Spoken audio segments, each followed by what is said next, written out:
Ni hao, what's Stephanie? Hey guys. Yeah, so I got a viewer comment. I'll show you right here. You're gonna see it backwards because my other phone is dead because I had a wonderful interview for a revamp of my virtual expat podcast yesterday and I forgot to plug my recording phone in. All right, so here we go. You have rainy Shanghai in the background now. I love cities. Isn't there something about the energy of a city that's awesome? Anyway, my neighborhood is slightly sleepy compared to some of the more vibrant places, but it's still a city. Yay. Okay, that's obvious, right? So here's the question. Okay, my tablet's freaking out. So first of all, who's it from? The comment is from Vonzino, and my apologies, I don't remember your name. So that is his YouTube handle, and he has videos of his own, and he is way more advanced in many languages. In many languages, I don't want to exaggerate more than I already do by calling people super fluent, because there really is no such thing as super fluent. You're either fluent or you're not. But I flowery with words sometimes. Okay, so what did he write? So first of all, nice comment. Thank you very much. Nice. That's a lot of progress in a week. Okay, I kind of forget what this video was about, but let's just take the nice progress thing. Yeah. So 2 questions, and here's what I want to address in this video. Do you feel like you're reading words yet, as compared to remembering pictures? Great question. Great question. Sorry, I'm trying to get to a spot where you can see me and the city. All right, so do I feel like I'm reading words? Yes. And my gosh, I think the video that he's commenting on, if I remember right, was about using context. And I do find myself now, like there's certain words I mentioned, umbrella, sun in the wrong tone, because I do that, and to take, na, wrong tone. Those two look similar. And I have noticed myself when I see one of them in a sentence, instead of looking them up or reminding myself or underlining it as a word I don't know, which is what I'm doing currently right now with the reading that I'm doing, is I'll look at the words around it, and are we talking about weather? Then it's clearly umbrella. Are we talking about rain? It's clearly umbrella. And food, rain, and vacations is a theme that keeps coming up regardless of the chapter's theme in HSK 1, 2, and 3 so far. So I feel like once I finish HSK 3, I might actually be able to communicate in these 3 subjects. Although weather, honestly, I'm not really a big small talk person, so anyway. So yeah, I do find that I'm finally reading words, and that I do find that word boundaries, which I struggled with for a very long time, are finally becoming clear. Like I'll notice if there's a chunk of characters I don't recognize. Generally speaking, the majority of the words in a sentence right now with the very graded HSK3 materials, I'll find that I'll be able to isolate 1, 2, or 3 characters together, and I'll be able to recognize which one's one word. And if there's 3 characters, for example, I'll recognize things that are 1 character words, things that are 2 character words, and sometimes things that are 3 character words, which are much less common, so they really stick out. I may not remember exactly what they are, like if we're talking about taxi, sometimes I'll forget what that is, but that's a 3 character one, is it? Some things to see, I always forget what that one is. Bus, I think, is either 2 or 3. There aren't many 3 character words, so those are easier to pick out. But the 1 and 2 are becoming more similar. But the point is that things around it, I'll know, so I'll hit a small chunk. I'll hit a small chunk of characters, and I'll be able to more easily identify what the words are in that. And so yeah, I do feel like I'm reading words at this point, which is a really exciting change. And to be quite honest with you, I'm not sure that I documented that, because I'm not sure when that switch happened. My flashcards, if I can leave you for a second, my flashcards have always been, you're going to see this backwards, but you'll get the idea, words to opinion. And and English. So I've always been practicing with the characters first, but it's very different to see one word on a flashcard versus an entire string of characters in a sentence that comprises many words. But I do feel like I'm reading words now, and what's really nice is sometimes I'll be reading words that have come up since HSK1, and sometimes I'm translating in English in my head, and sometimes I'm just reading, because right now I'm reading more for reading's sake than for comprehension's sake, and I think that's the video that he was commenting on, was I'm letting myself just read the characters now, and if meaning comes through, that's great, and if it doesn't, that's fine. But I have noticed sometimes where I'm reading something and there's a word from HSK1 or HSK2 that has been used so many times that I'll get kind of an image of it in my head. Maybe that's what he's referring to. I don't know. Anyway, I'll get an image or a sense of what it means, but I won't necessarily translate it into English. I won't see the English word in my head. And I'll get the meaning of the sentence as I'm reading it without trying to get the meaning of the sentence. Because again, right now I'm just trying to read the sentences, recognize the characters, remember the sounds, the opinion, that kind of thing. So yeah, these kinds of things make me really feel like I can answer that question as yes, I am reading now. I'm reading. Oh my God. Okay, again, I'm not really focusing too much on comprehension yet. Trust me, that will come way before December. But right now I'm trying to get the, I guess you could call it reading fluency versus literacy. I'm trying to get the flow of reading more comfortable. The beginning of HSK3, despite doing the flashcards from Hansa Opinion, despite really focusing on the characters themselves and getting comfortable with Hansa, I still found it really difficult to read everything in Hansa characters with no opinion. It was really hard to make that switch, even with the Hansa scaffolding that I did in HSK 1 and 2. And I feel like that is over. I started chapter 6 of HSK 3 yesterday, and I went the whole way through the 20 parts of the listening. There's like 20 exercises. They get increasingly long and increasingly more difficult. And I still am only underlining maybe 1 or 2 words per sentence. Some sentences I don't underline anything. And again, that's, can I read it? Not necessarily can I fully understand it. So being able to be about, let's see, there's 20 chapters in HSK 3. I'm a little past a quarter of the way through HSK 3.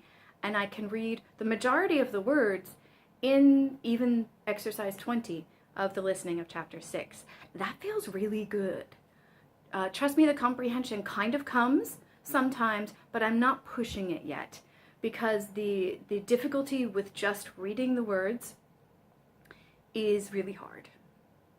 And there's a lot of confusion when I'm interviewing people from the Changing Script podcast when we talk about characters versus words, and I try to dig into that because I think people use characters in place of words, and I think they're still words in Chinese. So I'm not sure, but characters comprise of words, and some characters are words, but they're still words. And I think when you're talking about sentences and about vocabulary, I feel like as the ex-language teacher who wants to get the information in a way that everybody can understand, I feel like we should be using words when we talk about words, not characters when we talk about words. I don't know. That's my high horse of the day.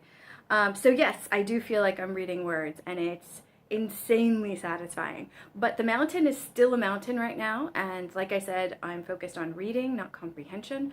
Once I start understanding the vast majority of what's going on, that's going to be the big dance. That's going to be amazing. And once that transfers into productive skills, even though that's not my focus, once it transfers, like right now I'm doing a lot of reading and listening, and that's receptive skills. I'm very passively, although it takes a lot of energy, I'm very passively absorbing the language. Once I get my fill and stuff starts coming out of me, it's coming out a little bit in written form. I'm able to type some stuff with folks on WeChat, which is the Chinese equivalent of nothing I can compare it to in the West, but if we have to, maybe Facebook, but it's so much more than that.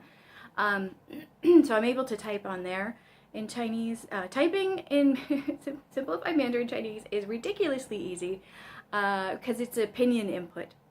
So as long as you know the sound of what you want and you can recognize it, you're good. So, and I did a video about how easy that is. I should probably do another one because it was like really, really fast. But anyway, so yeah, so I'm starting to produce little chunks of the language, but as I understand more, I think I'll be able to produce more, and that'll be a nice side note to the studying. But again, reading is my main goal. I want to sit down with the text, whether it be a newspaper, a novel, an article, or something like that, and be able to read the whole thing, or the majority of it. I think 80% is a good goal to go for, to understand 80% of what I'm reading. Sounds pretty good. You can get a lot of information from 80%. Second question that he had, have you come across the problem where you know characters in a word individually, but not together?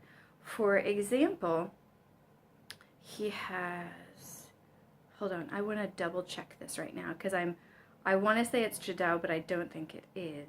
So I'm going to double check it before I say it. Hold on. Why do I question myself so much? Yeah, it is Jidao, which is don't know. No, Bu Jidao is don't know. Jidao is just to know, right? So, and I'd show it to you, but again, it would be backwards. So he says, for example, Zhi and Dao, but not Jidao. Here's where that's coming up. And I am experiencing that a little bit, but not in that exact way, because those two characters are pretty distinct, and they don't confuse me very much. But Dong, ones that look similar to each other confuse me way more than ones that are together versus apart. I think I mentioned umbrella. I did mention umbrella and to take. And then non and a few other, like difficult, and a few other ones that look like it that have a lot of strokes at the top. Those I confuse a lot. There's also some flashcards, some vocabulary in HSK3. Well, they did this in HSK2 also, where on the official list, they'll give you some stuff. I'm trying to think of an example. Oh, I thought of an example. They give it, for example, B-side, again, my tones are completely crappy, competition. They'll give that as the official word in the chapter, and that's on the official HSK3 list. And that's a really cool word to look at, because it looks like somebody, that's me, that's a person climbing to the top of a ladder of whatever profession. It looks like that, so it looks like competition to me. So that one's easy to remember together. And B is a very clean, very clean character. It's got, what, 1, 2, maybe 3 strokes. So that's super easy. But they actually will take what you're saying. They'll take part of one of those words and put it somewhere else. And it's not on the official list. Clearly, it's part of that word, competition. But they've taken sai and put it somewhere. And I'll be reading, and I'll recognize it. And I'll be looking for the B, and I'll go, where's the rest of the word, damn it? And I'll realize that what they've done, and I'll go, because I spent too much time in language teaching to not understand what they're trying to teach you by doing this. And actually, I was doing some reading yesterday, and my husband was in the room, and I literally stopped the recording, because I read the transcripts, and then I listen to it to check that I've read it correctly. And I stopped the recording when I hit a spot like that, and I turned to my husband, and I said, I feel like I've been smug all those years that I was like, oh, prefixes and suffixes, you can like double and triple your vocabulary in English by just getting comfortable with prefixes and suffixes. And I feel like that was the one area where I was a little bit like blasé towards my students. Like, this is so easy. How can't you guys get this? You know, play, replay. You know, like full play, play full. How is this hard? It just, you memorize a few really common ones and you're good. You can so use vocabulary, you know, your vocabulary explodes and you can understand so much more by taking the components of the language. Oh yeah, this is one area that I think I was not as patient as others as a language teacher. And so when I hit that sigh yesterday, I was like, arr! I know what they're doing. I know they're teaching me not just to look at that word, but the characters, when they can exist by themselves, because Sai was by itself, I don't know what it means by itself, to be honest with you. And I didn't look it up because I'm not looking up stuff. I'm trying to get stuff from context, and I'm trying to just read at this point. But anyway, I know it was that character, but was it actually Sai? Was it did it have a different sound even? It definitely had a different meaning, I think. I don't know if it definitely had a different meaning actually, but I know it was that character. It was that same exact character. Because it's a very distinct one. And I have a very small vocabulary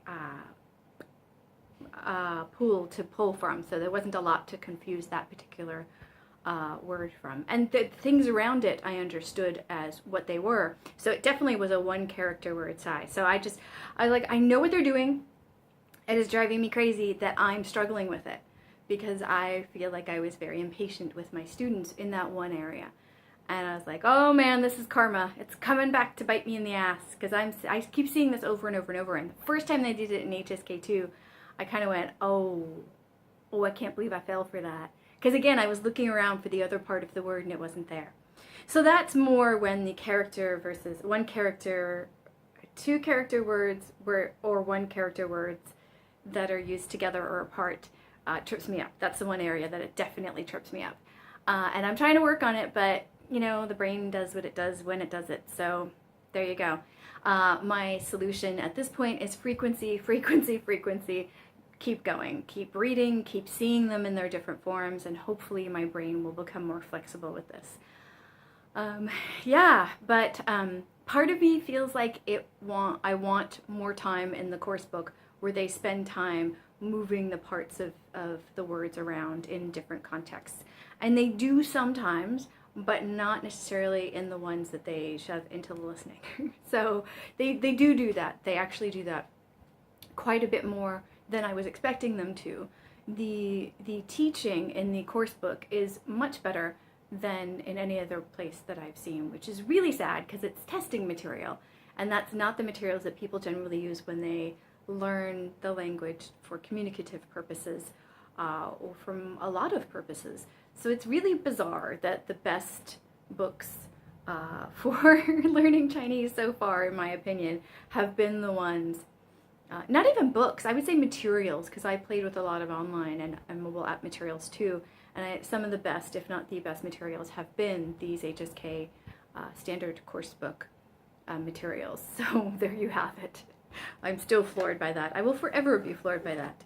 That is holding true for HSK 1, 2, and now 3.